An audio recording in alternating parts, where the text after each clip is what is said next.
Hello guys! Magandang araw sa lahat. Today's video, ipapakita ko sa inyo kung paano ko niluto ang humba na ito. This humba ay nilagyan ko siya ng tause, hindi katulad ng humba na una kong niluto ay walang tause po iyon.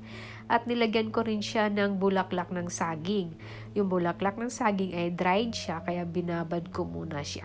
So we will start. Dito sa hinanda kong kawali, wala siyang mantika, wala siyang anong tubig or mantika. Nilagay ko yung mga naka-cut na karne. So, ipailalim ko yung mga fats para palalabasin natin yung mantika or katas neto. Ito na, lumabas na yung mantika niya, hindi lahat, and then lumabas na rin yung medyo tubig niya, parang katas. Itatapon natin yung liquid na yan, ititira natin yung karne.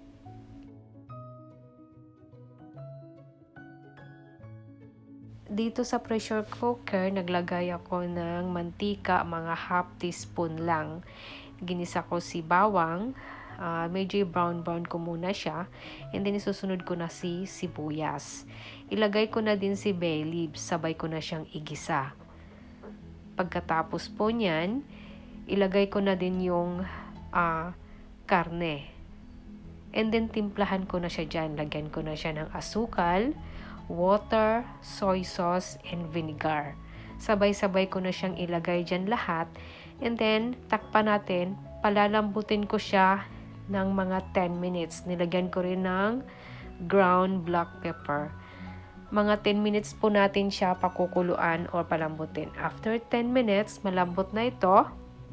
Ililipat ko siya doon sa kawali kung saan ako unang nagluto. Dito sa kawali, dito ko pare-reducein yung liquid niya. So, i-reduce muna natin yung liquid niyan. Ilagay ko muna si tause at saka yung bulaklak ng saging. Si tause, 2 kutsara lang nilagay ko.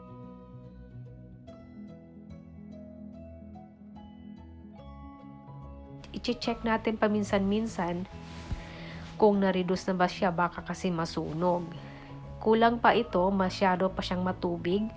Ang gusto ko ay yung lumalabas talaga yung mantika ng mismong karne natin. Yung parang mantika na lang at saka yung sauce ang natira at saka yung karne. Hindi yung parang sabaw niya, hindi ganon. So ito okay na to, kunti pa lang. And then, pwede na siyang iserve guys.